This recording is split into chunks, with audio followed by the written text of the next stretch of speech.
Welcome back to The Creative Lens. Today, Todd V is joining Jake and Colden to ask whether the new Insta360 X6 could be the perfect BTS camera. Sony just dropped a high-end exposure tool into their free monitor and control app, which begs the question, what is the best way to nail proper exposure every time? Plus, ASU just launched a new content creator degree. Do you think I can take a class on how to take the perfect selfie? HBO Max goes vertical, and Spider-Man Brand New Day breaks box office records. Let's get into it. Yo, welcome to The Creative Lens. Todd, thank you so much for joining us. Jake, it's good to see you back here with a normal internet connection. We got this rocking this week. You know, just gotta love some technical difficulties. I love it. But we've got a lot to talk about today. I'm so excited to dig into this ASU thing because I was looking at the course curriculum online and so many fun things that you could waste your money on in a degree like that. And of all schools, ASU. Yeah. Well, it's of a perfect all schools. I want to learn how to be an influencer at ASU. 100%. My God. 100%. Yeah. That, and we've got, so we're going to dig into first this camera launch that's coming out next week, the Insta360 X6. I already did a big deep dive. We're not going to go super technical, although my brain loves to go super technical, but I already did that video. You guys can watch that if you want the full rumors on that. It's an 8K, maybe 50, 60. We don't know quite how high the frame rates are going to go. 8K, 360, 10-bit log. What else you've got in there? They've got one over 1.1 inch sensors. So they're calling it 1 inch imaging.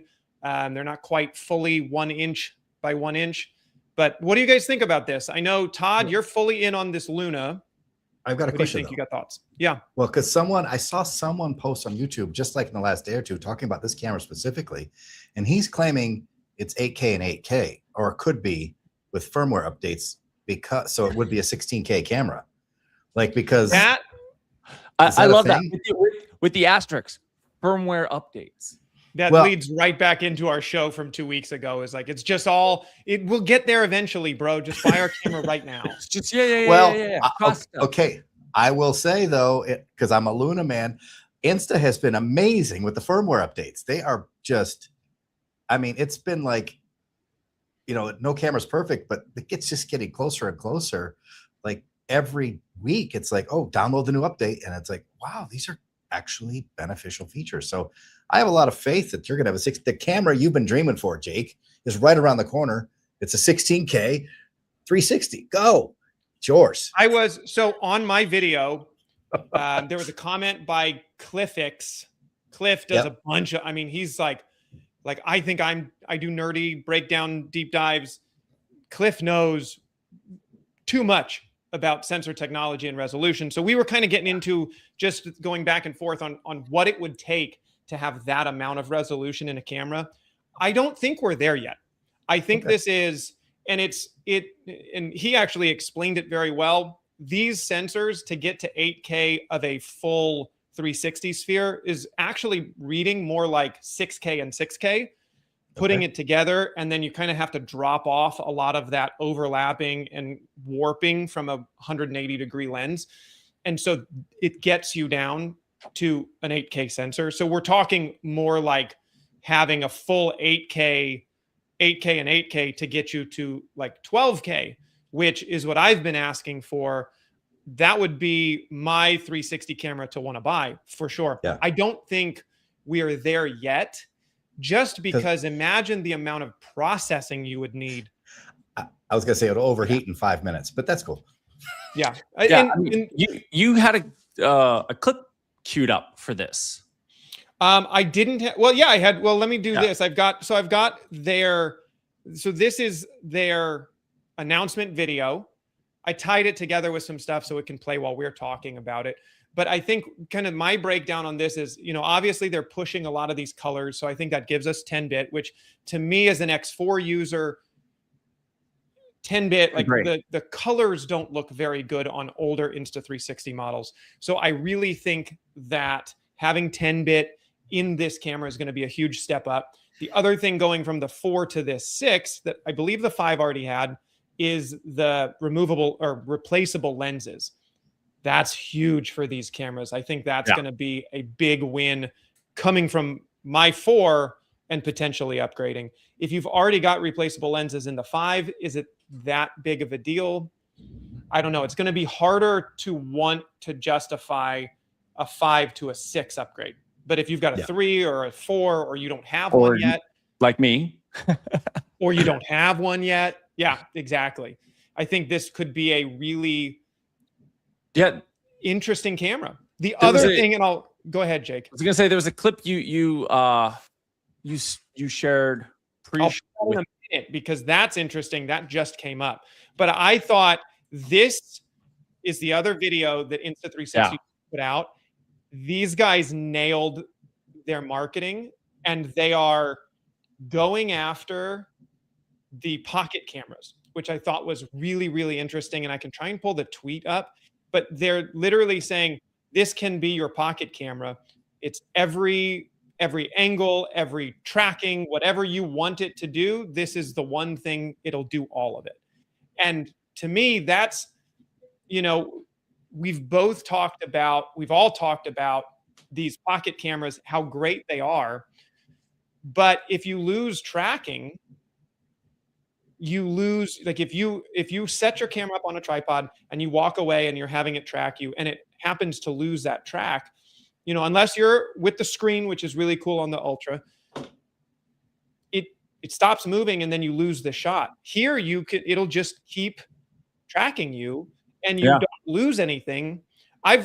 The hardest part, Jake, we've talked about this. The hardest part for me that is still the pain point on the 360 cameras is just going to be how much editing time you have to spend to get to the footage.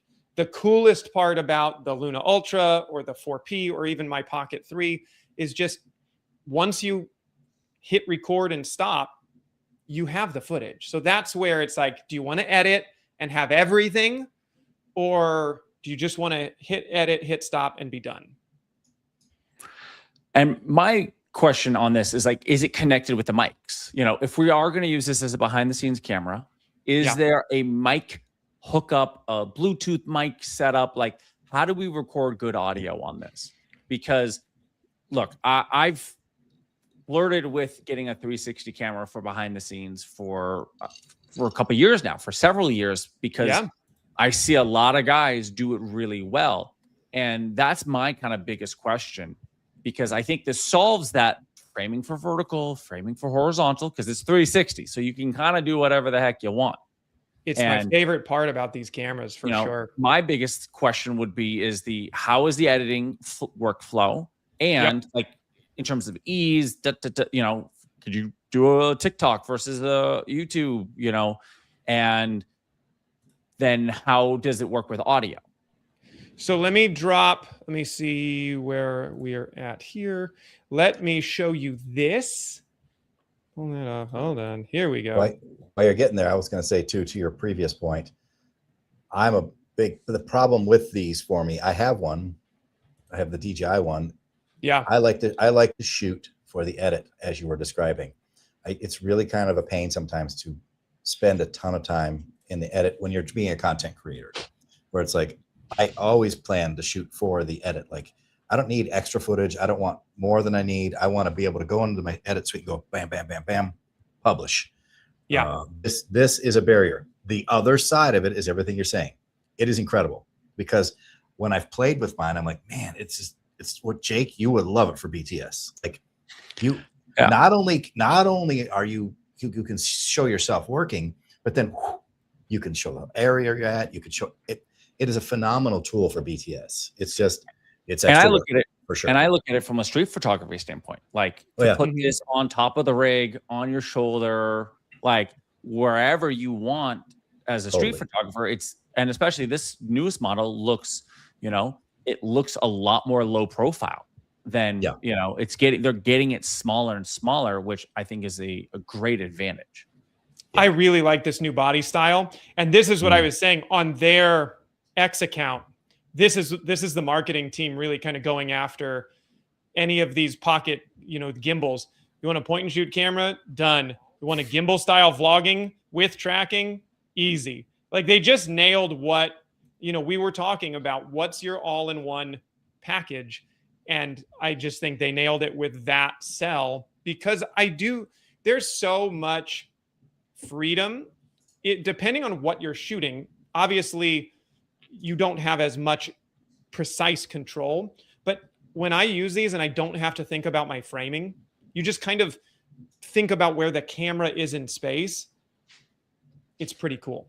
Like, especially traveling action, if you're performing or, you're doing the thing that you're trying to capture, man, not having to worry about what frame you've got or make sure, because the GoPro's always, man, I've done like the chest mounted GoPro where it's just, you're on a bike or something and it's tilted down just a little bit.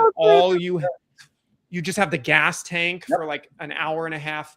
And I've had that with photography, where it's like, it's just, the camera's just above the little, Insta360.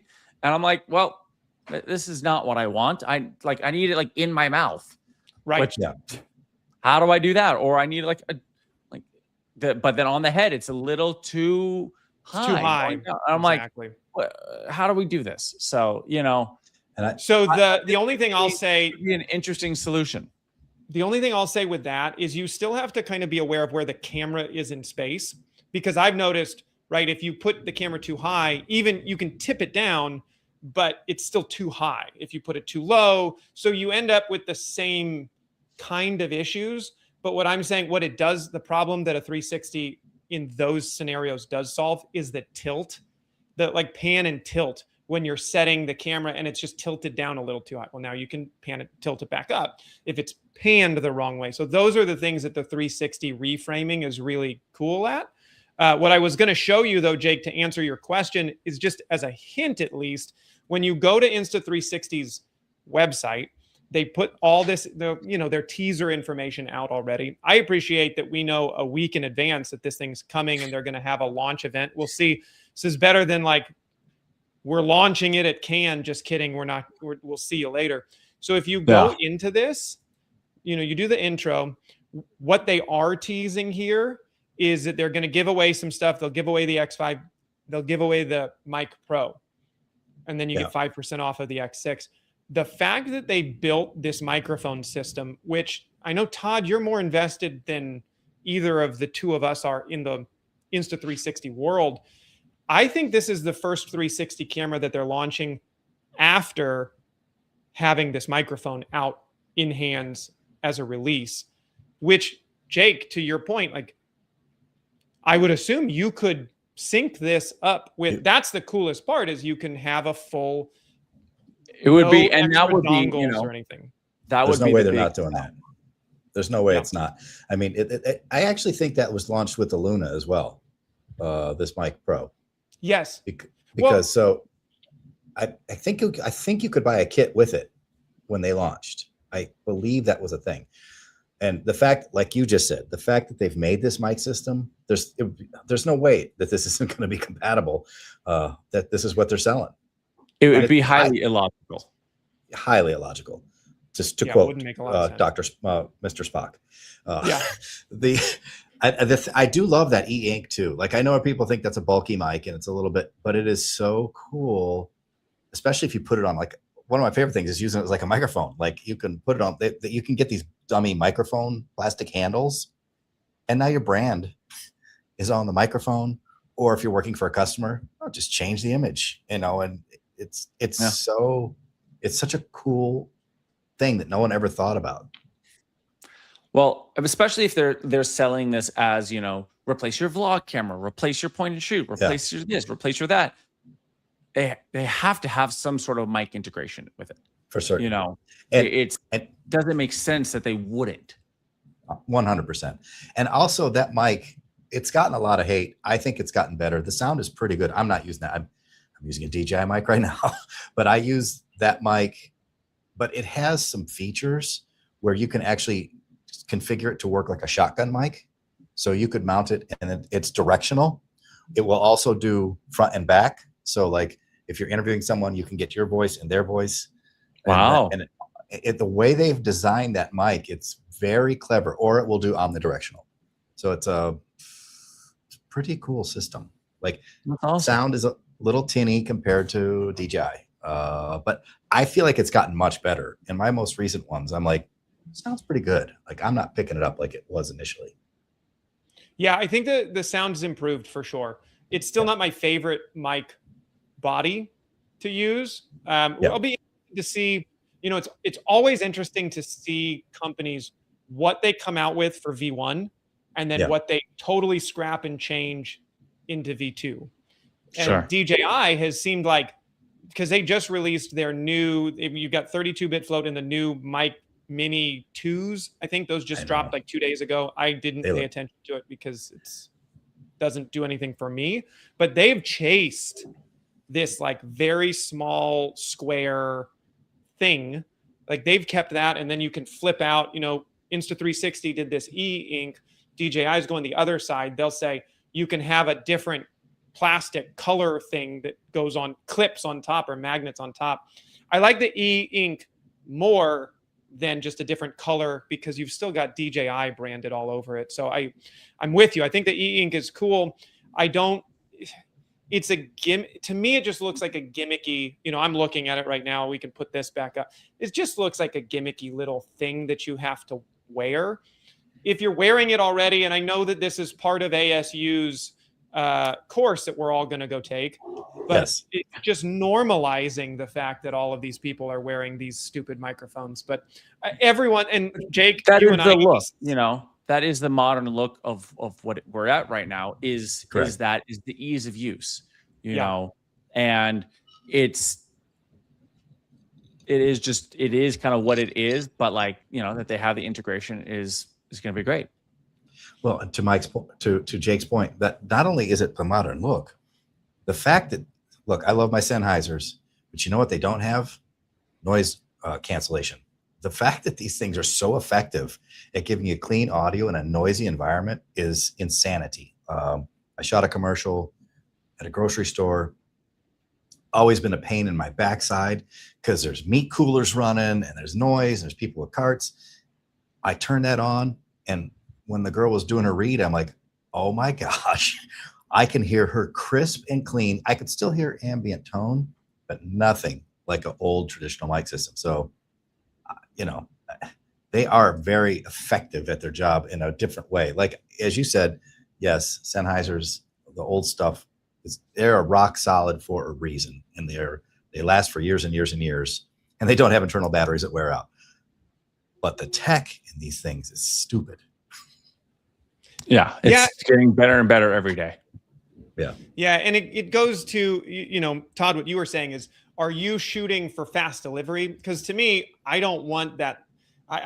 And I'm maybe biased in thinking that a big computer does something better than a tiny little microphone, and everything, like you said, is getting better. But I don't want my tiny little Insta360 microphone that's supposed to be a microphone also doing the noise processing in the background.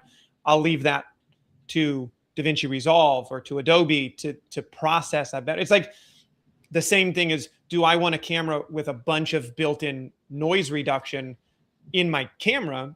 No, I'd rather have a raw image and then do whatever noise reduction I need in post. Because you see Insta360 is super guilty of that. Is like, I've seen some of their new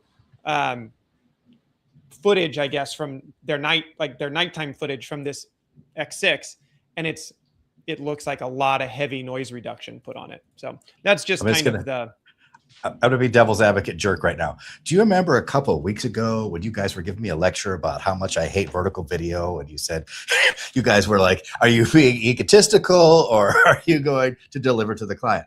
How's my audio right now? Just checking. It's pretty good.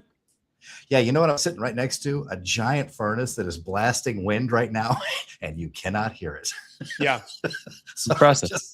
Look, I have to say, I'm just going to throw in a little plug for Hollyland. You know, I have the Lark Max Mark IIs, or I don't know. Their naming always confuses me, but they're nicer professional versions. And, you know, you get the standard kind of, you know, modern lav look, but they have an attachment where you can plug in an actual lavalier microphone. And if you want to like drop some dollars on it, you can go get a really high-end mic, and then, but also now your receiver is this big, clips onto your belt, clips on this. It's much easier to hide, and it lasts a lot longer. Yeah, like it you have a does. digital readout. I have a digital readout to go, how much battery life does my receiver have and my transmitter have? And like things that my Sennheisers don't. And so, you know, my little plug for Hollyland. No, you're right. That will You're be right. that'll be the only pocket microphone I'm buying. They have to keep those microphone in jacks, because the ones that don't, I'm with you. I want a lavalier when I need it.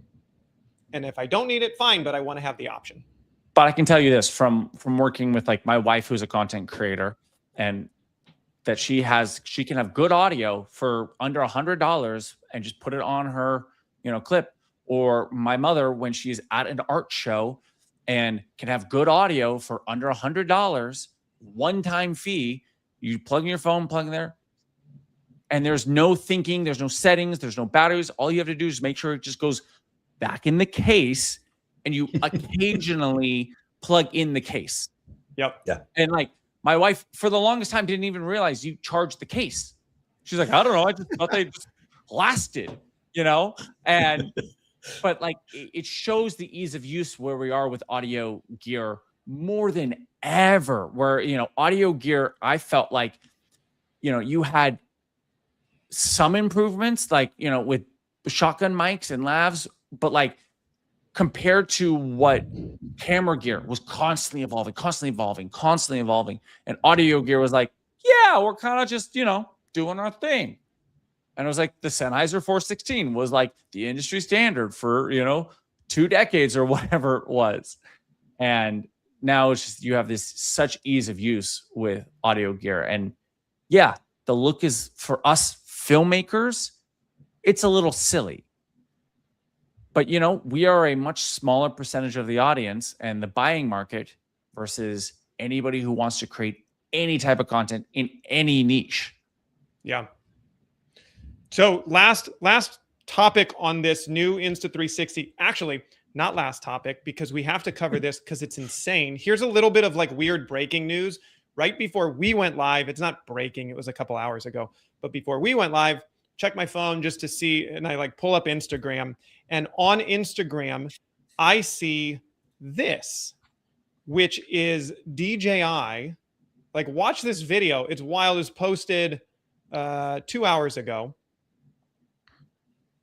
And we've all been asking kind of like, all right, DJI, where are you at? And so it's a teaser. Every side is a big scene. DJI Osmo 360 II, appointments open August 7th. So Insta360 just launched their, you know, the X6. They said it's coming out on the 12th. DJI just today was like, we're going to leapfrog you now. And now we're going to launch ours on the 7th, tomorrow. So, and I love this comment. Guys, are we really doing the camera war thing again? Yeah. So the comments are wild on it. That's 2 in 1 year. This 360 came out just this year, didn't it? If I bought it, it's not that old. The X5 isn't that old. So that's the weird thing on all of these is like, they're not that old, maybe a year, but I just thought this was funny. It's like, all right, we're doing this, like, who's going to beat who first? And of course, I think the response to this comment was like, well, in the US, we don't really have the same choices, which is fair. We'll see. I mean, maybe Extra can drop this one. I don't know, but to this, now that you've taken this little side departure, I would like to bring up another little bit of what I think is weirdly breaking news, because, you know, you and I have spoken to Sophie on my channel, and she just put up a thing today about the Muse 2 Pro, and she said in her thing, find out how you can get yours at launch in August. And I was like, what? I need to follow up with her, but that's a whole new other 180 from Muse is out of business to we're relaunching in August. So heads up, everybody. That seems to be a thing. Interesting. Yeah. I don't know. Yeah. So Currently targeted. I'm just doing a quick search. All I'm seeing is that it's, and it's this is all kind of old news. Follow up with Sophie, because I would be so interested if that was a scheduled post, or because I know everybody that I've talked to maybe said that Extra reached out to them and they said, stop promoting this camera, just go back to promoting the Muse. So yeah, interesting, because I don't see any new update from any reputable source. So yeah, I'd be interested if they gave Sophie different information. But the last question I've got for you guys, Todd, especially as somebody who already has the Luna, Jake, as somebody who doesn't have either of these pocket gimbals or a 360, really, are you buying it? And what is the price point? Because that was the one thing I said in my video, is I would be very tempted to upgrade from the X4. There's enough new stuff in this one that would make it cool, but at what price? Because the X5 right now is on B&H for $550, $549. So what price can they, and we know that Insta360 likes, I mean, they set that Luna very high in comparison to what the 4P and the Muse were pricing at. So are you buying it, and for what price is reasonable? I'm not right now, only because, as you know, I foolishly went on a buying spree of DJI products as I was afraid everything was going away forever.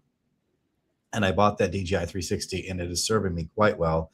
And it has 10-bit, and it does connect with the microphone, and it wasn't that expensive. I want to say it was closer to $450 or $4. I can't remember when I bought it. It was a very good price point, which made it less pinchy. This price, I'm like, this is a little like, because as we've talked about, I prefer my pocket cameras and the tracking that works for me to that.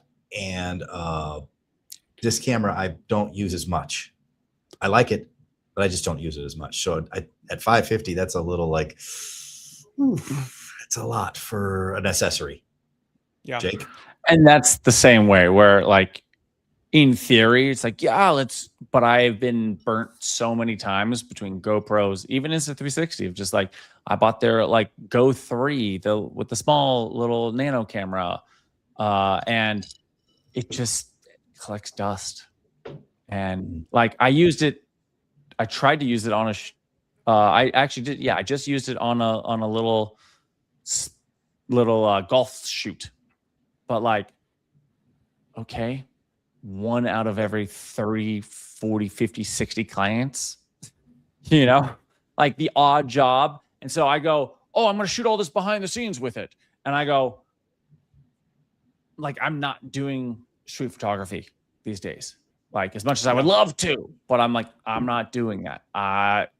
Would I bring it to set and just go get a monopod, stick it down in the middle, and like get a couple frames? Maybe not. I don't know. Like, it would be because it's such a different UI that I'm used to, that like I'd have to be honest, it would be something that I'd have to be like willing to like buy on Amazon and take potential full advantage of their return policy. Yeah. Well, you've also been burned before, because you were so many times. You were in the GoPro system, which will bite you. Also, Matt, what's up? Welcome. I'm glad you're here. We actually just shouted you out, man. If you just joined in, I had your comment on Instagram from the DJI launch. So I don't know if you guys are seeing the comments, but Matt, it's good to see you here, man. And yeah, we just shouted you out over here too. So appreciate you being here. If you've been burned by the GoPro system on the 360, it's just, not only that, just on action cameras, these small little cameras, like in general, I am like, every 2-3 years I buy a new one, and I go, this is going to be different. I'm going to use this. And then I just don't use it. And look, things might change. I'm not opposed to, like, I hope that I would use it and take advantage of the gear. But well, to be fair, but Jake, you are you are a guy who works on larger productions. You're not messing around. You're like a director, right? You're not like a guy like me who's like content creating silly stuff on the regular, because that's where these cameras come into play. Yeah. And that's the thing. Like, I know what I need is I need a good behind the scenes camera, but that's also easy to edit, because, and I know, but this is more intriguing. Like, it's the tracking or the 360. It's like, what is going to be better for me? But where I can like sit it on some sort of tripod, monopod system, and I can be like, okay, great. Here we go. I want you to do this. And so it's capturing me while I'm walking around. I walk to client, I talk to client, but it's also not obtrusive. And if I can't afford to pay somebody to shoot behind the scenes, or I could give a camera to a PA, to a friend who is not skilled, but I'm like, hey, for a couple $100, can you just make sure the camera faces in my direction? You know what you need? Here, I'm going to put the pitch out. Yeah. The Luna is where you want to be. But seriously, the deep tracking on that. My wife doesn't know. She's always afraid. I was doing this review of a lens, and I said, just click the joystick. I said, is there a green box around my face? She goes, yep. I said, fine. And just hold it in that general area. As long as the green box is on my face, we're all good. That's all she had to do. She's like, okay, fine, do your thing. That's what you want. Put it on a green box. And that's where I want to just make sure it can be framed for vertical, because most of 80-90% of my stuff, I need it for TikTok or I need it for Instagram. And it's just that every time I'm on set, I don't even take phone behind the scenes photos or anything, because I'm working. Yeah. So I need something that I can that is the least obtrusive, the least resistant to just an ease of use to be able to capture what I need. Always been my problem. It's the same problem, but on a small scale. When you're the only guy, you're a director working with a crew. When you're the only guy, I need that too. And I have not done it for years. So to have this now as a tool is a game changer. I have so much more footage of me at work that I could show my clients, like, look, I do work. And that's the thing. I do a lot of stuff by myself also. I do a lot of solo crew stuff, and and bringing lights and this and that, and I don't have time to think about behind the scenes, but I'm like, it is more needed than ever. Yes. Colden, you've been dying to say something yeah. And we'll rewind back a little bit, but Todd, if you trust your wife even less, the funnier bit, which is a bad thing to have to jump into here. Welcome anybody who's joining in. Hopefully not my wife. See, or you really don't. If you want to just be like, you're my human tripod for the day, but I trust you for nothing else. You could even detach that screen and you could walk around with it, which to me was the funniest part. It's like, I don't even trust you to hit record right, so I'm going to take this screen with me. And that's the benefit to the Luna. That removable screen is killer. I do think it feels like the pocket gimbal cameras, ease of use, like you could hand it to pretty much everybody. The opposite side, though, is that the 360 cameras literally, they don't even have to worry about framing or getting you in the shot. All you have to do is tell them to hit the red button and then point hold the camera out at hopefully you, and you can reframe it. The thing I've struggled with is just, when you're cutting down, and there was an article that I referenced in my video about the X6 was you're only getting 2.7K out of 8K on a best case scenario reframing. So Jake, for you might not even notice that resolution drop if you're going to a vertical TikTok, because all you need is 1080. Cool, done. Ship it, it's done. When I'm trying to take, I tried to do a vlog with that 360 camera, and when you're trying to cut it next to anything else that's actually shooting in 4K, you notice it on your timeline. That to me is the hard part, which is they're so good, but for kind of different things. My thing is and that's I was gonna say that's Yeah. where I definitely see the use cases in both. Like they're also just stylistically different. You know, I see the use case of a 360 on those monopod things, and if you put it next to you and you're moving around it, it's tracking with you in a cool way, or it can just, you know, you can get a 360 pan around, or, you know, any of the fun also gimmicky shots that a 360 can get you. Great. Yeah. But it's not going to also look like one of your the gimbal pocket cameras. That's going to give you that more traditional pocket, you know, just camera look of, hey, we're going here. Okay, good. Now we're panning. Now we're panning. Now we're tilting. Like, it's going to give you that traditional look. And both have pros and cons. Yep. I don't know, Todd, if you saw this. Matt's shouting out your concept as well. Battery grip for that screen, because that's what I was going to say. What for my use case is, and Jake, I'm the same as you, where I forget to take photos or videos. I start working and then I'm in shoot mode for the rest of the day, and I forget to go back and check. So a removable screen for the Luna would be great. Something like, oh, I can hit record, I can stop, I can make sure it's still tracking me. Cool. But how long really can that last unplugged? It's not going to last my whole shoot day, that's for sure, especially if I'm trying to check every, 5-10 minutes. So Matt, I'm with you, man. If you could get, I even commented on Small Rigs. I think Small Rig was like, look, we have this connection grip thing for the Luna. I was like, can you just make a recharge? Like, I know you make batteries and stuff. Can you just make a rechargeable clip-on thing for the Luna screen? Because that would be killer. And it should run off of Sony batteries, those robust, what are they, the NPs or whatever. Just the ones that are bigger and heavier than the actual Luna. Don't even care, because it'll run all day. Boom. Yeah. Matt, you're 100% correct. Now, I will say, though, in their defense, that's one of the things they fixed in firmware. The screen is 100% charged when I take it off now. It's not decharging through the day. So when I pop it off, now it's starting to use its battery, which is a huge improvement. But still, again, I don't know how long it can actually run unconnected. Having it in a little handle, money. Whoever does that, find me, send me an email. You can take my money. Yeah, Todd will be the first one with the credit card down. Let's go. And I'll do a review. Let's go. Yep.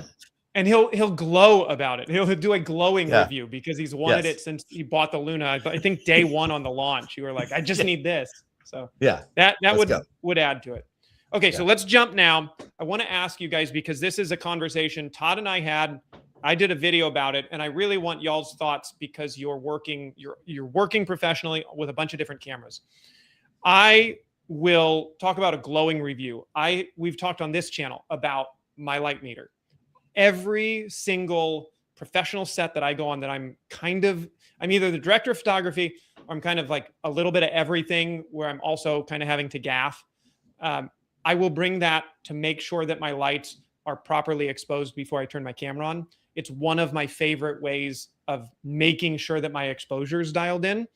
And Todd called me out yesterday on his show for being an old fart. And nobody uses those anymore. Nobody uses those anymore. I admit that when you learn on film, that's what I had to do, was learn on 16 millimeter film. We didn't have the same exposure tools now that we're all kind of blessed with in these. So my safe space is my light meter, but I'm interested in what you guys are using, if anything. How do you lock in? Is it just you're checking it on the monitor? And you guys in the chat too, let me know what you guys are using to make sure you're exposed properly. I'm going to be an asshole and just say, I'm just using my monitor like a total asshole.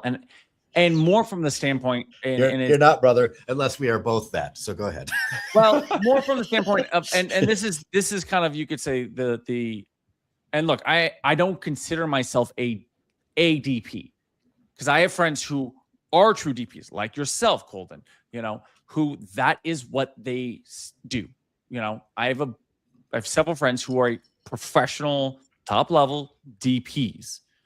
I consider myself a director. So However, with client work, I end up having to DP a lot because we're not working on large commercials with, tens of thousands of dollars worth of budgets and, large crews. But I know the capabilities of my cameras that I shoot on. And when I've gotten hosed is when I use a camera that I am not familiar with, because I then also do a lot of editing. I know where my highlights are getting screwed, where my shadows are getting fucked. Like I've done enough of the workflow from top to bottom to know what my camera's capable of. And so, yes, I have zebras on my Canon, but like at this point, they're just more annoying than anything because they're like 70% or something like that. So like there's still a lot more latitude, but I don't know. I haven't dialed that in again, because I'm not a DP. I haven't dialed in like, okay, yeah, that's the right time when the zebras need to kind of click in and give me like a heads up. Hey, but then occasionally on my Blackmagic, I have false color. So, I will be able to use that. But then I go, wait, I'm constantly having to look at the degradation chart and just be like, wait, what is in exposure? What is not in exposure? I'm so confused because I don't use it enough. So otherwise histograms, when I remember. Histograms is probably like, if I am going to check, it's that. That was my long-winded explanation. Sorry. I dig it. Todd, what are your thoughts? I'm fully in Jake's camp on this because I talked about this on my channel. I didn't start with film. When I started with film, I was like a wee lad, and we were shooting with my dad's Super 8 camera. And, he would just get the film and we would have fun and make stop motion films and do all sorts of stupid stuff. And it was like 3 minutes at a time, right? Very low danger of money being lost. When I started doing this professionally, I started with DV. So I was already in the digital. I never worked in film professionally. And to Jake's point, pretty much if my screen, my viewfinder, my monitor is properly exposed, I know my product is going to work. So I worry about lighting the scene and making sure that's good. And if it's good, then I'm good. And especially in this glorious age with built-in ND filters and all of the other things, you're just like, I know I've got a good image. And then my other escape route is, as much as I can, I love shooting in one of these log formats because it's, to me, just like shooting in RAW in photo. As long as it's good on my viewfinder, I know I can do whatever I need to in post. So the viewfinder is my light meter. I haven't had that burn me till I started working with this Luna, until they put that false color on. Once they added that false color, then I was like, oh, I haven't had one problem since. But before that, I couldn't tell if I was overexposed or not. When you say false color, you just mean a LUT overlay of a LUT overlay, yeah, like Rec 709, yeah, right? where it's like you could see the color that's supposed to be happening. Yeah, false color. You're right. It's that other wacky thing. You're right. I used the wrong. Where I look at that and I'm like, you got to be like on wacky mushrooms. Thing called false color. You got to be on mushrooms to understand what's even happening there. Just be clear. Well, for regular legit, people, you said false color in the Luna. I went Insta360 just built in false color. Likewise. Colden I misspoke. But that overlay. Rec 709 LUT. Yeah. Because now that I can see it, I'm like, yep, I know exactly what I'm dealing with here. And before that, I did get screwed. But on my Sonys and stuff, I could tell like, oh, that is wonky, the S-Log. And man, S-Log is sometimes a pain to work with. It's a tricky monster because the color science, you really need to know what you're doing. And I don't know what I'm doing. I'm not a colorist. I stepped away from using S-Log for a long time. I was like, I'm just going to go back to sort of low saturation and go from there. But I'm with Jake. Viewfinder is my light meter. And Colden? Well, I was going to say, Todd, this is S-Log 3 right now. My camera's in S-Log 3 right now. So it's got a display LUT that I created specifically with this light and this studio overlaid on top of it. So it looks like this. But you nailed it, where that's kind of been that's where I've lived, is the FX3, the FX6, the A7S III. Those cameras all have S-Log. And if you got to walk that line, you know, the balance beam of 2 stops overexposed to make S-Log look good.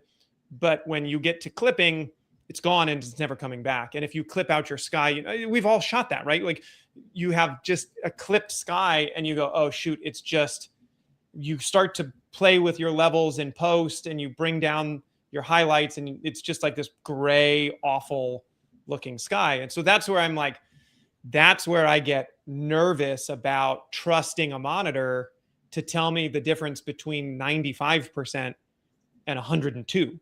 I can't with my eye on a monitor that I don't know is calibrated. So we were kind of talking about this on your show, Todd, and I just wanted to kind of bring up, this is with the ZR. There's a couple of different ways of monitoring with the ZR app. There's a third-party app I use on the ZR. So this is like waveforms, right? And this is to me. Wait. My head's hurting right now. Your camera's feeding S-Log to StreamYard and we're getting full color. What's happening in the interim? I moved on to this and you're like, wait, go back. What's happening between the steps? So the HDMI HDMI out on the A7S III can bake in a LUT to the display monitor. Basically, if you're running an HDMI out to your director, he's coloring it before it goes. That is wild, dude. That is awesome. So the nerdy first up, so that's why you see what his we color did. tones are a little stronger than mine. I'm going a Rec 709 look right out of my camera because I'm lazy and I'm, you know, but that's why his skin tones look a little better than mine, in my opinion. And it's, I just thought it was prettier. My skincare, it's just my true. skincare routine. It's also that Florida sun, you know, he's got that great golden bronze. No, Todd, to get slightly nerdy for a second, before we started this show at all, when I got everything kind of set up, I literally sat here like this with my color checker chart and I held it up and I did a couple of different tests of it. And then what I did was I brought this in to Resolve. You guys can do this too. Anybody that wants to screenshot this. And I just made my own overlay LUT, display LUT, with matching those colors on my color checker chart to the most accurate usable colors, and then loaded that back onto the A7S III and it displays out. But the nice thing about that is it still records S-Log3. So if I ever wanted to bring this in for a clip or whatever, then I have the full amount of latitude. StreamYard only gets the Rec 709 conversion. We just dove off of the cliff into nerdy talk. But you are an old fart, apparently. Okay, we can proceed now with 100%. Your discussion. Now we can go back. Well, hold on. We got a great question here. I want to go back and answer this question because we're just talking about it right now. So, Colden, what camera are you using for your podcast? Like this. We have zero continuity on this show for anybody. I know. We're all over the place. So I just said I have the A7S III as my A cam kind of for this shoot. And I'm using the Canon R6 Mark II. And Todd? I'm using the DJI Pocket Osmo Pocket 3. So you tell us, guys, which do you like the most? Well, what I've found, it's interesting because mine always looks a little washy when I live. Well, the webcam is a little washy. Yeah. So when I do my own streams, I actually can go in and punch up the color after in post. So the hard part, so the fix on that, Todd, although I'm not sure how much latency you introduce, but if you pulled, again, here, let's go nerdy here, but anybody that wants to start their own podcast here, boy, I like that. Do that again. Nerd alert. We're going to clip that, and that'll be a new segment. Yep.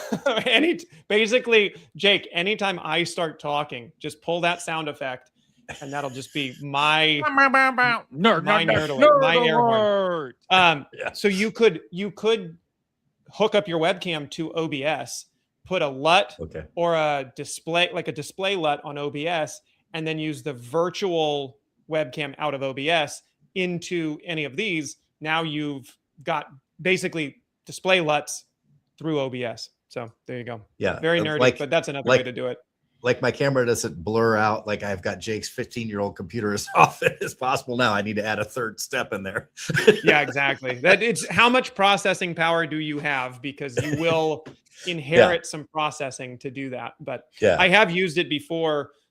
Before I had like this whole setup, I would put stream in through OBS and then out through the webcam. And that's the thing, Todd. It's just getting better, a little better each time. Don't worry about it. You know, it doesn't have to be overnight where you overhaul everything. You know, this studio, I mean, if you go back and Colden and I talk about this all the time, you know, my studio build out was over 8 episodes.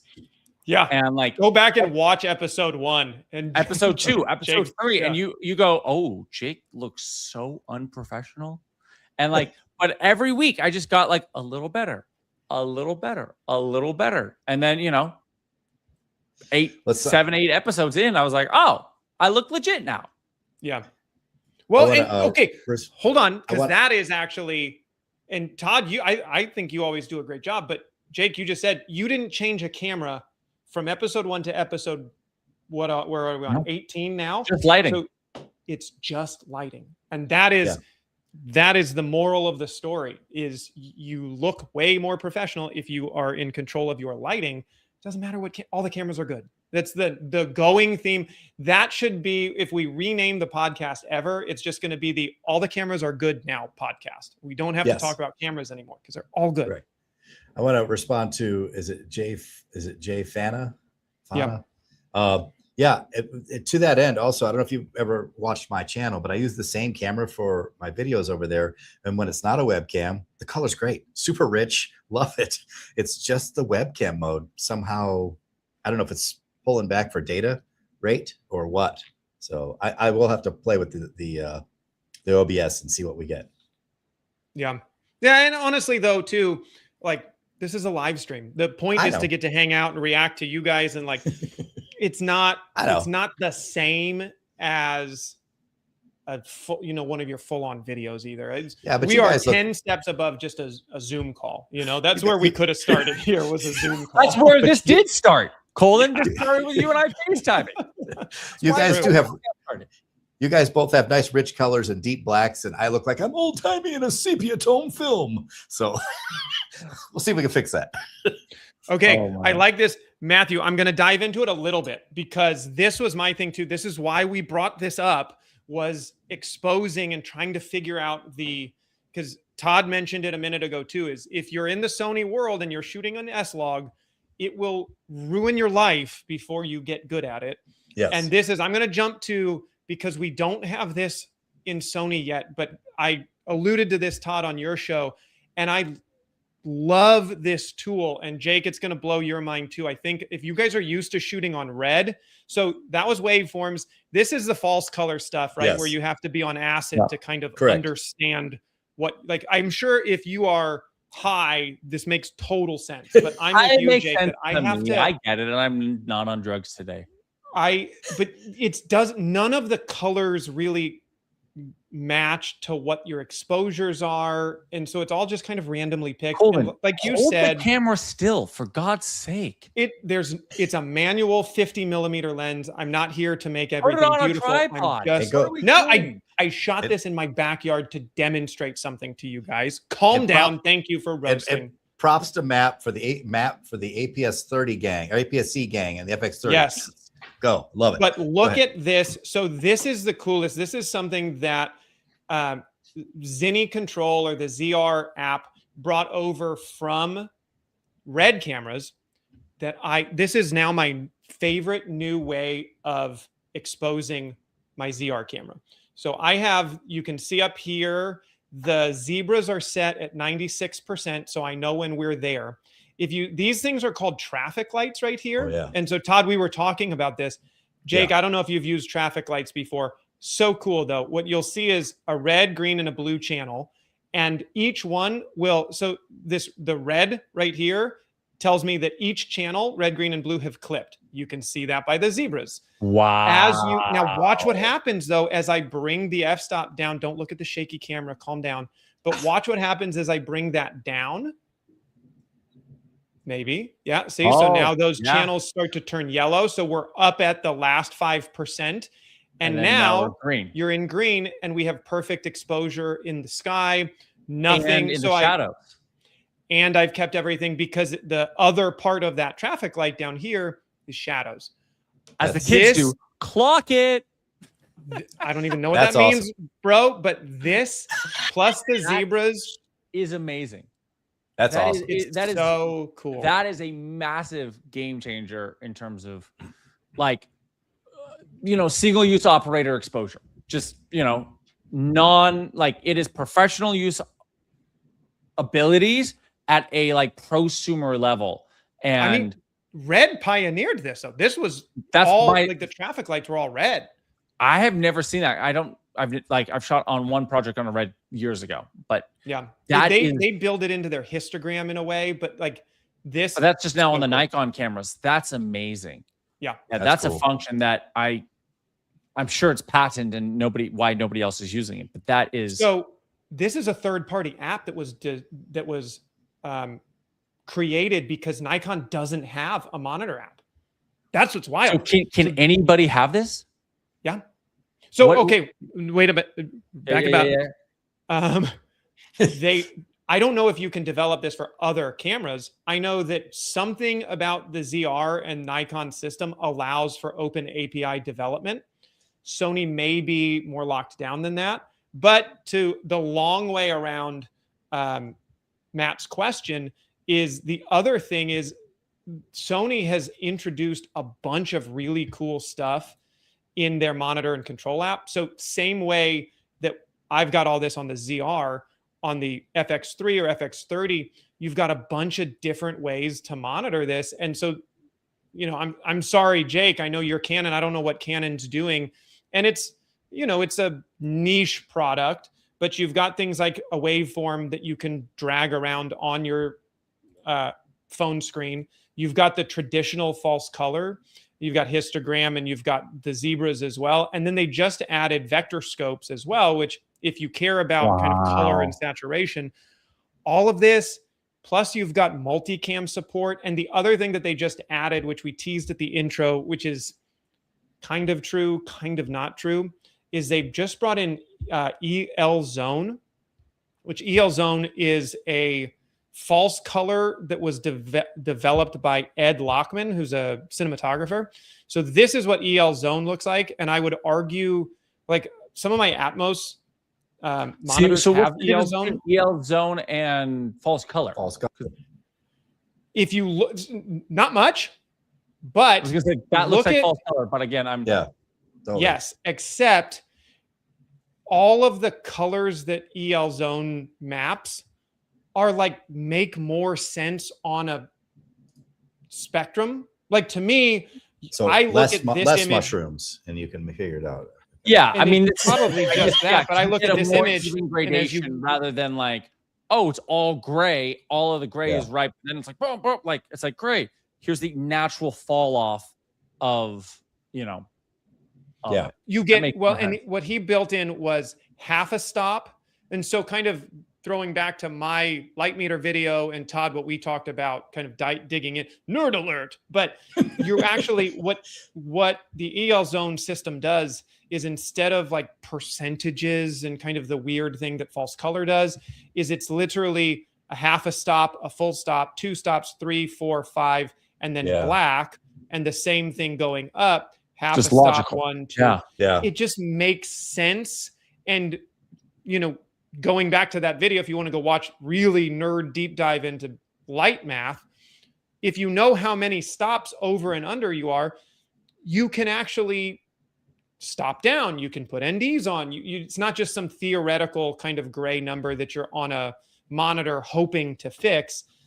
And to me, just going from like red to purple, it's easier to look at that image and see what the hot parts are versus what the underexposed parts are compared to, this one, which it kind of does that, but there's a lot of gray and purple and pink in weird places. And so I don't know. The fact that they added that in was cool. You do have to subscribe to their like pro membership, which everything's a subscription now. But if you want that, I know. But if you want that, it's a The EL zone is like something you have to is licensed out to only particular cameras or monitors. So it is cool that you are basically paying for that license and you get a bunch of other stuff. And I agree, man. If you haven't used it, the monitor and control app is 100% the best part of Sony cameras, I think. Yeah. So, well, I can tell you this is that, this type of, education will not be at ASU in their content creator influencer program. Yeah.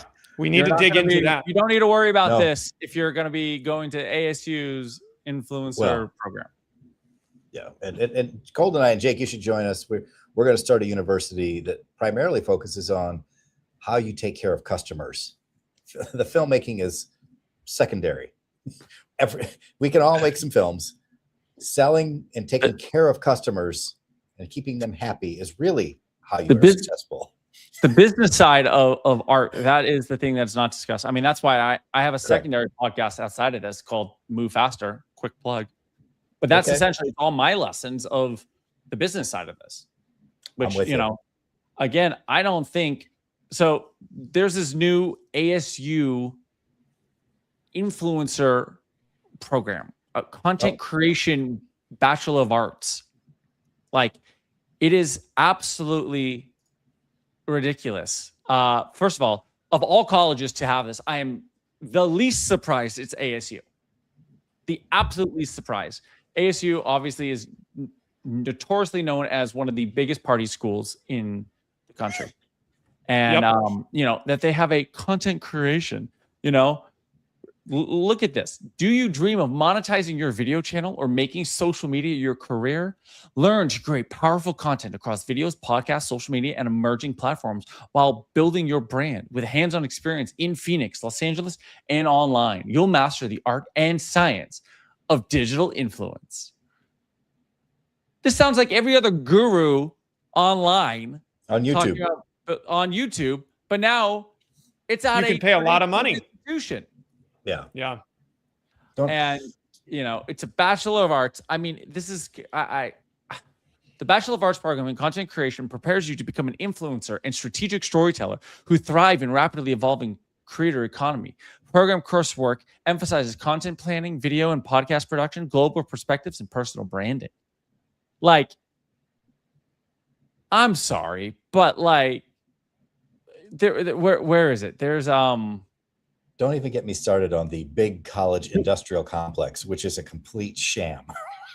Yeah, I mean, right here. Oh, these are the salaries, right? But like, the tuition information. I hadn't pulled this up before, but it's crazy. I mean, yeah. If my quick plug here, don't do it. What a waste of money. I mean, $14,000 is the average cost for this. You know what you can do? Sorry, no. That's like a semester. $40,000 for the first year. Yeah. To do this program, like, and obviously that includes housing, food, whatnot. But like, if you spend $40,000 in a year, like, yes, you can make it on YouTube. Just go make freaking YouTube videos. That's my perspective. I wanted to get your thoughts on this this curriculum. I'll jump in and go first. Well, let's jump in on this before we go into the curriculum. I was going to ask you if you had that pulled up, because one of the classes that you can pay $40,000 a year to take is literally, this is not a joke, how to become an influencer. That is a class that you can take at ASU. Right here. It's insane. All their like elected official things are nuts. That one was maybe the most egregious to me. On camera presence. Yeah, I saw that one too. But like, how to become an influencer? That's just their topic. Oh, that's the topic with the classes underneath it. Okay. Yeah. Do they have one where they teach you to do this? Oh, is that a class? I want to be clear. Oh my God. Little ASMR. You can learn how to ASMR. YouTube apparently just pulled down like 10,000 ASMR. I feel like channels. we're in a cut scene of Accepted. Do you remember that movie? I was going to Justin say Long? Idiocracy, but sure. Another great movie. You know, but it's like, hey, we're taking 355 podcasting and audio storytelling. Oh yeah, but it's my Friday morning class, you know, or I'm going to take 307, the digital audience. You know, what I was upgraded. You know, so what I was interested in, though, and a little shocked, not a single class in here, as absurd as interpersonal influence would be as a class, nothing about AI or AI optimization or how to utilize AI in any of this. I would assume they would be so heavily invested in the AI platform, but I didn't see any of that. So maybe props to that. I just think this is the dumbest, there's a lot of just silly ways to go waste money at college that will never translate to financial success. I just feel like this is one of those ones where if you want to go start a podcast, go start a podcast. It's free. Do it on your phone and learn. YouTube is free. Yeah. Instagram is free. So if you want to learn how these things work, now do it for free. I will say this, though. I will say this. Having gone to film school, the only advantage of a program like this is that you meet your podcast co-host and you guys both work your butt off together. You meet, you know, we're Colden and I. We're getting to chat about this. We were friends from earlier and we're like, hey, we can turn this into something. But look at you and Todd. Look at why Todd's on the show. You guys met online. Have you guys even met in person before? Nope. Hope You know, to in that's your Vegas. We'll network. see. Yeah. You know, but that's the point where it's like you don't need to go to college for this. But like if you can find, I mean, that's where Cooper That's and correct. Curry Barker met, was in film school. But then they dropped out and just did the damn thing. Yeah. Correct. So, you know, the thing that you could say bugs me is that there's only 2 classes and it's an or, right? 307, the digital audience, and then 4, meaning this is your senior year. You're learning media entrepreneurship or freelance and contract work in media. Like, it's not to your senior year that you're actually like starting to understand the business of it. And that where I find so many people falter is that, which is what we kind of started off right here. If you're going to start a university, what would it be? It would be, you know, not a lot about on cameras, but how do you keep clients happy? And there are so many people I know who have large accounts who make no money because they don't understand business. They understand attention, fine. But like, you don't understand business. And so either you need to find somebody and partner with somebody who does, or you have to learn it yourself. Yes. Yeah. Go ahead, Todd, because you haven't gotten to rant. Yeah. The problem with this curriculum is that what it is setting up false expectations at the other end of this. Once I have my degree, I will instantly be a success on YouTube. I can show you, I can tell you the only way I can say that I can guarantee you will be a success on YouTube. Be an insanely beautiful girl, morally ambiguous, talk about any topic, and you will be famous. That's the surefire guarantee. How and the crazy part is okay, I'm going to say one caveat to that. I don't disagree. You could be an insanely good looking man too, but the audience are small. The niche product at that point. The niche, because we've talked about our demographics and we are nerds. I have 97% male audience. I thought talking to Sophie, well, that will help me broaden that out. She, as a female creator, has an 80+% male audience. So let's just be clear. But that's also in the space we're in. We're in a much more male-driven space. Yeah. But I do want to say this though, because look, as much as we like to shit on this, which is of course it's an obvious thing to shit on, but there is one thing is if you actually started a YouTube channel and you were consistent with the YouTube channel for 4 years, Yes. If you actually spent your entire college focused on one YouTube channel, one podcast, one something, a TikTok for 4 years straight, then you would be successful. You would increase. Most of the reason why people fail on social media is because they start, they stop, they start, they stop, or they start and then they stop altogether. Yeah. And then maybe a year later they do it again. Speaking from personal experience. And no college debt either. Just do the job.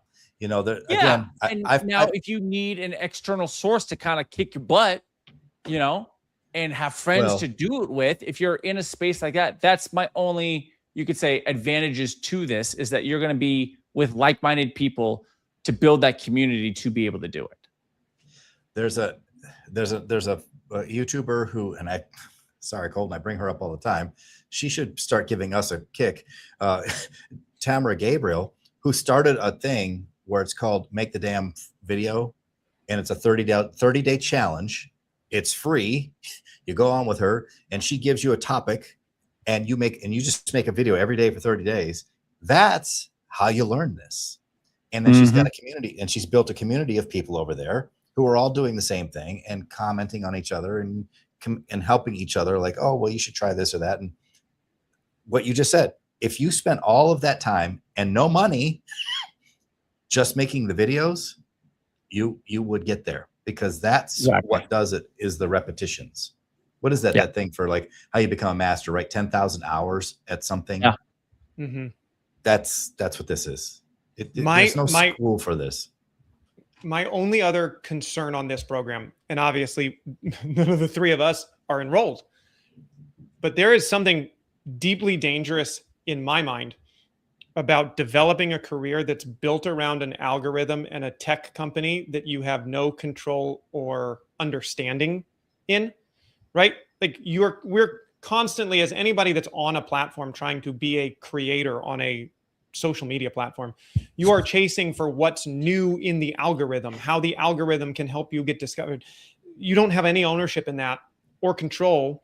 And what does a social media influencer do if social media landscape shifts in 2, 3, 4 years? We haven't seen the downside social media events of AI yet, in like the most negative ways. But I've seen, I mean, Jake, we've talked about it on the show. We've talked about it offline. I've watched a whole bunch of people talk about how you can optimize your day by having a Claude scanner to scan social media and find things that are interesting for you. And then the other side of that is having a Claude influencer to go out and make posts for you. The like dystopian dream, fever dream in my head is, in 5 years, you're going to have an AI robot that watches the content for you, and then an AI robot that makes the content for you. And nobody's going to be on any kind of social media anymore. It's all going to be this weird that's like such a weird pipe concern of mine. It's not a pipe dream. It's just it just feels like the days of, I posted my photograph on Instagram, which was just like a social platform of photographers, is now how to be an influencer, and everybody wants to be a micro influencer. And you're just like, are you not saturated in that market? And what skill do you walk away from that is 1000% yours, that is marketable if Facebook, Instagram, Google all go away? What I would say is this: you have skills in videography. You have skills in, like, the guys who do it well have a couple different skills that I notice is storytelling, videography, editing, right? You have these skills but also is marketing. Being an influencer at the end of the day is just marketing, because what is marketing is getting attention, getting and capturing attention, you know? But I think right here's a great comment is, like, if Mr. Beast is teaching you this, that makes sense. But do these teachers have YouTube channels? Do they have TikTok followings? If they don't, and that was my biggest thing about film school, was, have you made a film? Are you a working filmmaker? Have you written a script? If not, how are you teaching me? Why are you teaching me? Like, What makes you qualified to teach me? Because you can teach? Like, it's an interesting thing. It's like, what is your technique? And so it's like the same thing with, this degree. It's like, who are the teachers? Or how are they qualified? You're going to love this, Jake. You'll appreciate this one. So when I was in college for one semester, when I was in college, I was enrolled and accepted, and I was a part of the Kent State University Fashion Design program. That's where I wanted to be. And Kent State was a very affluent or influential school in fashion industry at that point. They brought in a speaker to this auditorium for all of us fashion kids. And one kid, this blew my mind, raised their hand and asked the guy, "Excuse me, sir, where did you go to school?" His answer was, "I didn't go to school. I got here on talent." Guess who quit the next semester?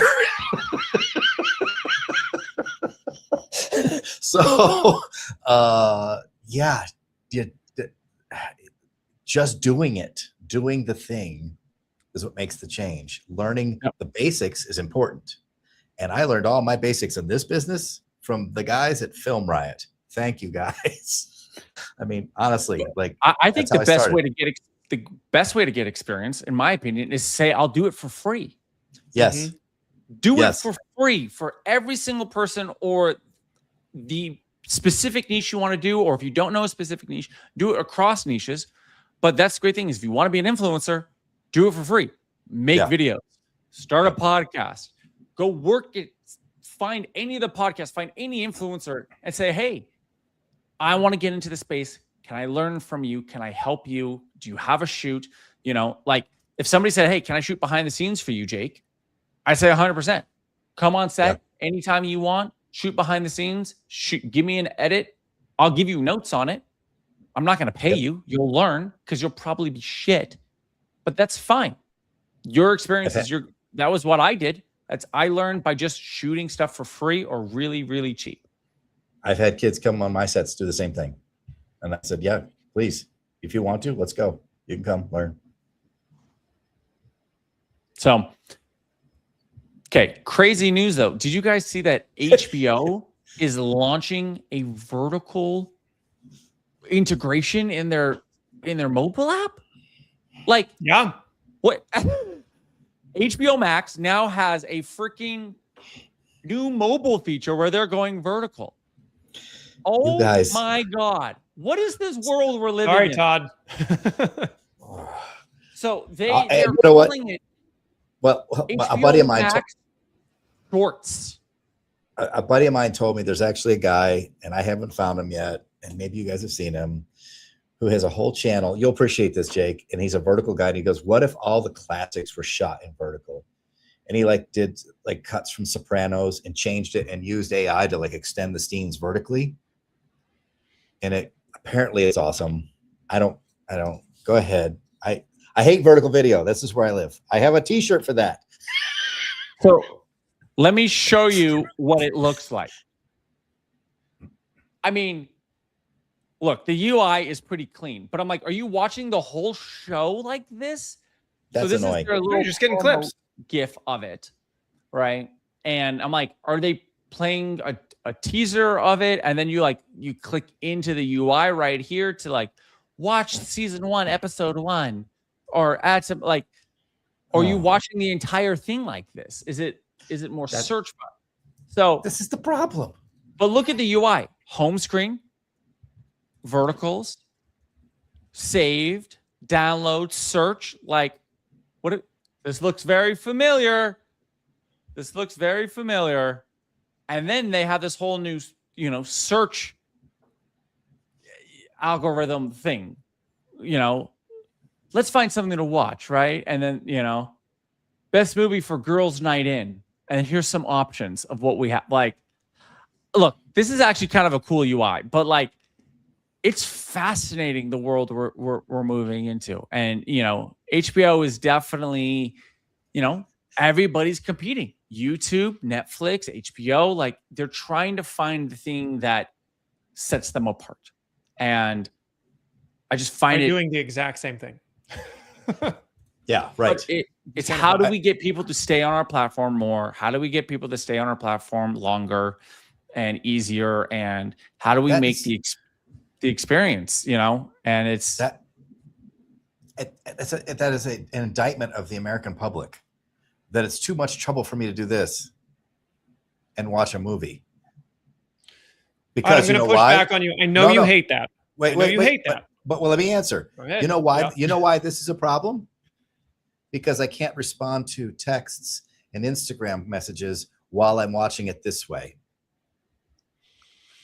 I'm no longer kind of immersed yes in the and film. kind of no. Kind of yes and kind of no. All right, Colden, what's your hot take on this? Let me give you a couple of thoughts. One, I'm going to take this off and show you the other thing that I had found, which is this is one of the things that frustrated me though about this new thing that HBO Max is utilizing.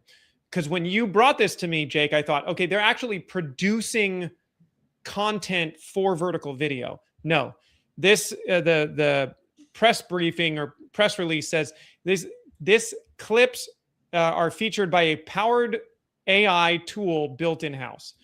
So all it's doing is doing an Opus clip, basically. You know, Warner Brothers built Opus clip that just goes and scans all of the HBO IP and recuts it into vertical. That I have an issue with that, because you're not actually producing anything for vertical. It's just everything that we've already done, which is clipping. Great, you've got clips and it'll drive you to the longer form, which is fine. What I thought was interesting, and I wish I had found it to pull it up. You guys can go find it if you're interested in it. Mr. Beast, to circle back to the last segment, Mr. Beast was on with Joe Rogan a while ago. He's been on a couple of times, but this is the most recent time that Mr. Beast came on Joe Rogan. And Mr. Beast was pushing Joe on the analytics of how many people watch their highlights on vertical video on TikTok. Like the growing amount of people that'll watch sports highlights, not the game, just sports highlights to figure out who won, what the best plays were on TikTok or on Instagram or on YouTube Shorts. And that is your ASU University magna cum laude professor is Mr. Beast, right? If anybody knows kind of the virality of the online ethos, I would say he's kind of figured it out. And he's saying, dude, most people are just watching these shorts.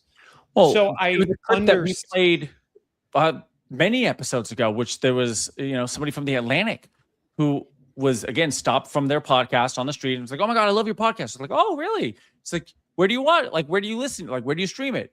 He's like, oh, just the clips.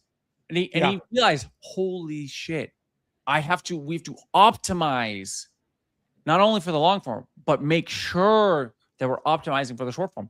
And just to double down on that really quickly, Subway Takes, the guy from it who literally are now nominated for an Emmy this year. Yeah. Designed their show around shorts. He talks about it all the time in his interviews. He's like, look, we know some people will go to the long form, but most people go get the clips. So we designed our show around clips. And what is the clip you always hear? What's your hot take? Boom. Yeah. Designed it around that. And I think the old fart in us can easily say, well, it's because nobody has an attention span these days. Nobody's paying attention to anything. You can't hold your attention. But Matt pointed out, and it's totally right. Like, look here, like, agreed. The Three Stooges wrote shorts. Yeah. I mean, they were very short clips of things. So I don't want to hate on an attention span deficit type of thing as much. It's been around. It's a good form of content, but to Todd, just to push on you or this idea of shorts. Let me just respond. I feel like we're like on Crossfire or something. This should be way more political than it is. It's just a camera talk. I need to talk. Okay. I love you. Well, I get it. Shorts are fine. You know what shorts are? They're funny. They're funny and they're cute and they get your attention. I haven't seen one where I'm emotional. When I was a young man, one of the things that I think why I love this medium so much, I was just a kid. We were at Epcot and we were in, I think it was Japan, and they showed this expansive movie of these wild horses raging across. And as a jaded, like 13 or 14-year-old teenager, I cried. Like, this was so overwhelming. I was like, this is incredible. I want things I make to have make you feel something. I could laugh at someone falling off a ladder. I could laugh at someone bonking someone in the head with a hammer, but I want someone to feel something, other than silly. Sorry, go ahead. Well, so I'll jump in here. My wife and I had a long conversation yesterday, literally yesterday, about this and about the concept of fine art. And nothing on social media will ever be fine art. Yes. And look, maybe it's that's all what I'm fighting. And that's the thing. And it's totally fine. It's entertainment. But in the same thing, because we broke down, like I was breaking down, okay, great, because we just saw Odyssey, a day before. And we're like, that is fine art. And then now Spider-Man is coming out and we're seeing it this weekend. And we're like, but Spider-Man inherently isn't fine art. It's a step down to me. And again, it's all subjective, but I look at there's kind of a gradient scale. Yeah. It feels less fine art than I will Odyssey. say though, but it was also shot in IMAX. And if you go to see that experience, what makes it, what makes it feel less fine art-esque, right? Because it's pop art. The Odyssey or Dune is because there's a bit more commercial behind it. Yeah. And look, this was just our opinion, what we came up with. Yeah. And I'm walking to some pushback, but basically, because then we looked at that, like there's some more commercialism. Let's get, Spider-Man toys and lunchboxes and this. You're not going to get, let me get the Odysseus, plush doll. Like, you're not going to do that. Like I want the action figure. I want the Elliot Page action you're not going to figure. get like, you're not going to get him with the bow, right? Yeah, like the Odyssey has probably sold more copies than whatever the plush toy. Like in terms of, if you're talking just a monetary value over time, just as a commercial take. No. Yeah. I'm not talking about, but I'm talking about the piece of art that Christopher Nolan made. Sure. Right. Yeah. But then, for example, my wife is a massive fan of Friends, the TV show. Yeah. Massive. Yeah. And we're like, but why does that feel even less? Again, on a scale, less fine art. And I realized even in television, because they make money by keeping their retention. And again, up until streaming, made money to keep you to watch 3 commercial breaks or 4 or 5 commercial breaks, depending on how long the show was. And so they had to, and then you had to come back to watch it the next episode next week. That's how they made money. But you make a very good point. And we're not arguing. We're all friends. I love you guys. No, you make a good point. This was the heated discussion my wife and I were having last night. She might appreciate this. I will say, when you saw guess what was the 8th, 7th character of Friends? The apartment. And the apartment gets lost in vertical format. The apartment. That's what I'm saying. And then even below television is YouTube and social media. Yeah. Like, it's definitely not fine art. I just lit up Colden. Go ahead. I feel like here's the one benefit of Zoom, and we were kind of, couple segments ago, we were talking about upgrading the studio and not being on a Zoom call. I just want the hand raise feature of Zoom. Can I talk, please?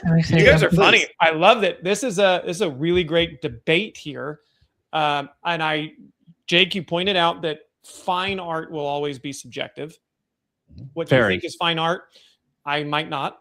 I think that my only disagreement in this whole kind of thesis is just, and I guess it's agreement as well, but you can't, it sounds like fine art is moody, emo, sad, tense, and the more happy, funny comedy is now can't be fine art. That's commercial, which I don't think is right, but that's a fair way of kind of feeling it. Or it's it's kind of a group agreement of society, and that's more like. Look, I don't think so. I don't think so. I think but again, it's like what you said. It's subjective.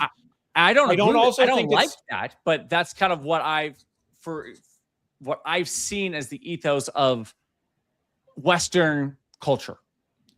but I also don't think it's format, because Todd, you had brought up like this expansive IMAX, but I've seen some stuff that's shot on iPhone, for iPhone in 16:9 that I would say, this is beautiful. It's really well lit. It's well directed. It has a great story. I would consider that fine art. In my opinion, I would look at that and go, that's a beautiful story that they just told on a phone. I could watch that on the phone. Wait, 16:9 or 9:16?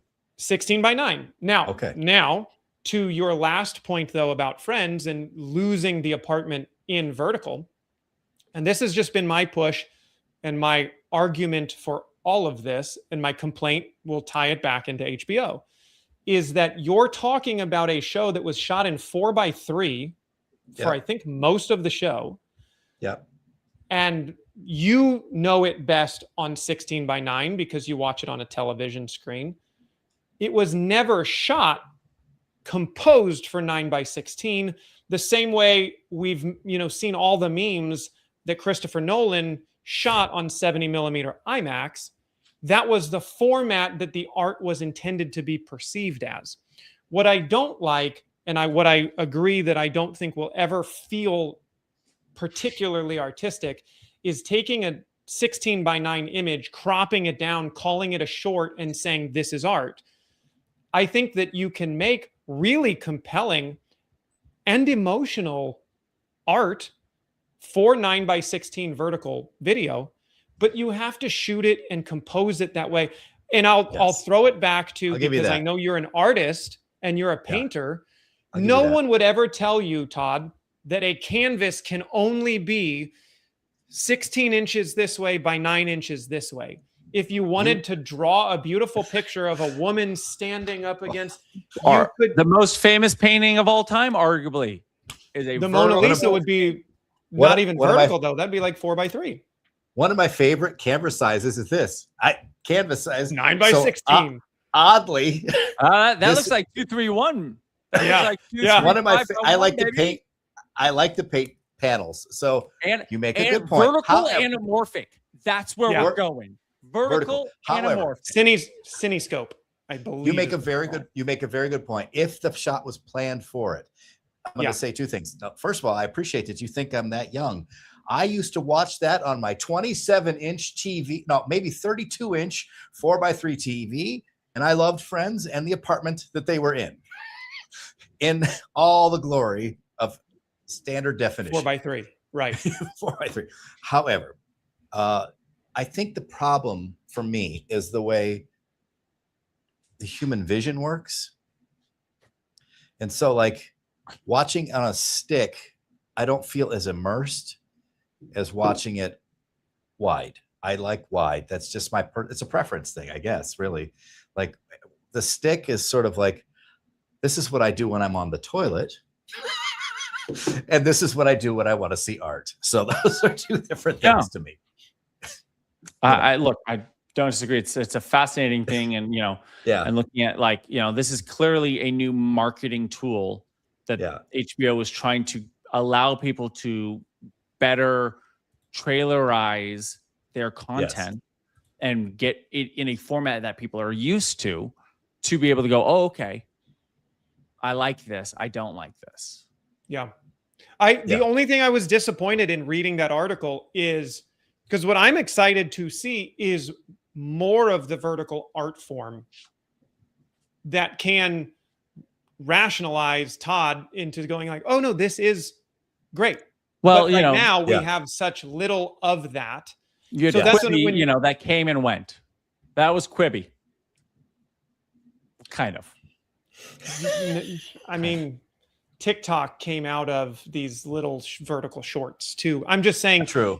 If HBO took this, and maybe this is the next iteration of it, but if HBO took this and on set shot a trailer or shot a few scenes, shot in vertical, the same way Todd would paint on that vertical canvas, you would compose it and you would have one deleted scene or one extra scene or one teaser of an upcoming episode that was shot, composed, directed for, acted in vertical, and that goes onto your vertical feed, then all of a sudden you don't feel the same weirdness as just cropping, because you're right, you lose a lot. You wouldn't lose anything. The same way, would you say that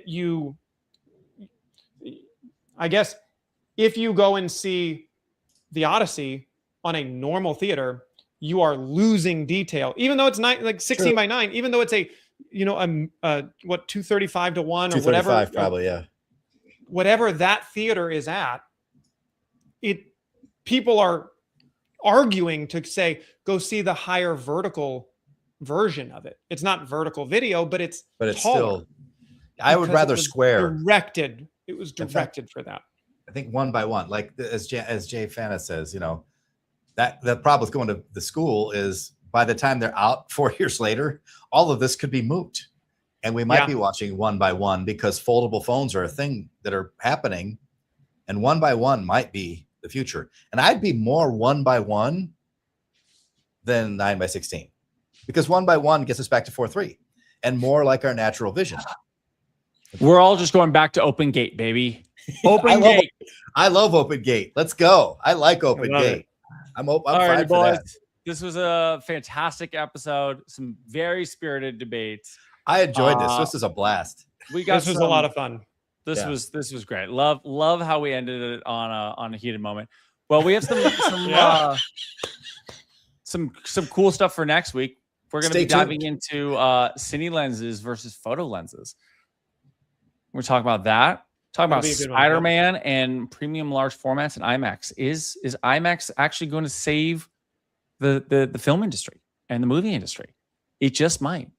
Yeah. And we're gonna have a lot of fun. And so this has been the Creative Lens. Todd, shout out your channel because we don't have your things.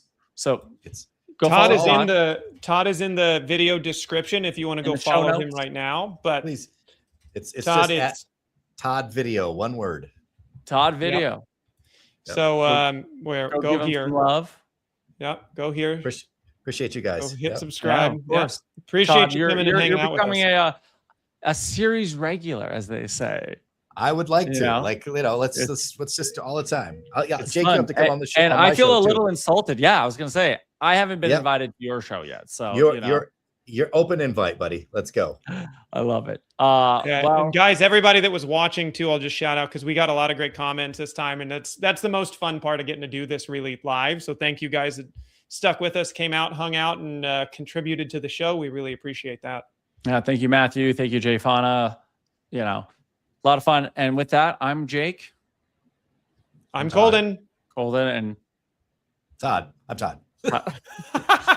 Love it. This is fun. We'll see you guys next Thursday. See you guys. See ya.